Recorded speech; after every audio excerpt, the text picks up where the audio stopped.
আসসালামু আলাইকুম দর্শক। আপনারা জানেন যে ভারতে একটা ঘটনা হয়েছে, মৌমিতারে দর্শন করে হত্যা করা হয়েছে।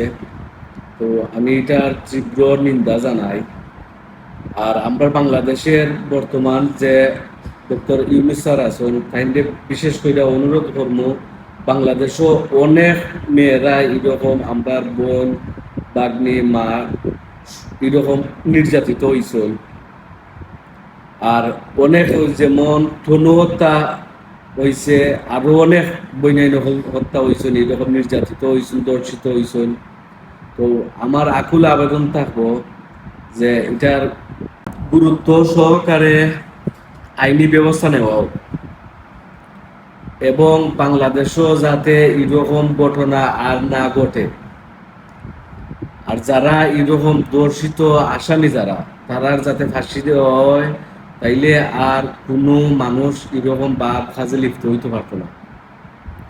আর আমার আকুল আবেদন থাকবো যাতে স্কুল কলেজ মাদ্রাসা যেগুলা আছে এগুলার মধ্যে টিচিং হয়, ওগুলার প্রতি যাতে নজর রাখা হয়। আর আমি আমরার বাইন যারা আছেন সবরেও একটা অনুরোধ করবো, সবের হাতেও কিন্তু এরকম ফোন আছে ভাই। ফোন রে হাতিয়ার হিসাবে ব্যবহার করুন।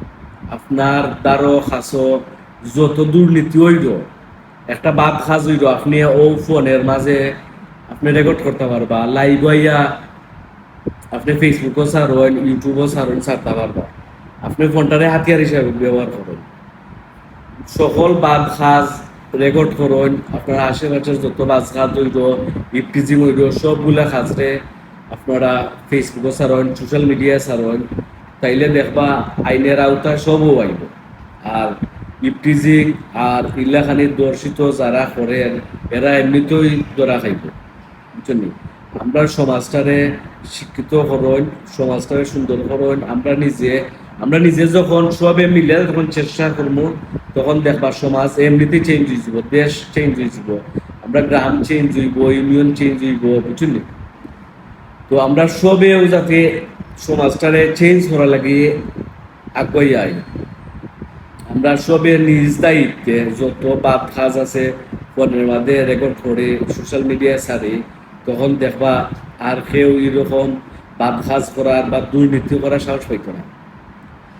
আর একটাও অনুরোধ, আমার হাত জোর হইডারে অনুরোধ করি, যাতে আমরা বাংলাদেশের যে মন্ত্রী যারা আছেন বা সরকার যারা আছেন, তারা যাতে এই দর্শিত যারা করে তারা সুষ্ঠু বিচার করাও, তারা ফাঁসি দেও, এবং যাতে আর কেউ ইলাকান দর্শিত না হয়। আমরা মা বোন যারা আছেন তারা যাতে এরকম দর্শিত না হয়, এরকম পদক্ষেপ নেওয়া হোক। সকল ভালো থাকবা, সুস্থ থাকবা। আসসালামু আলাইকুম।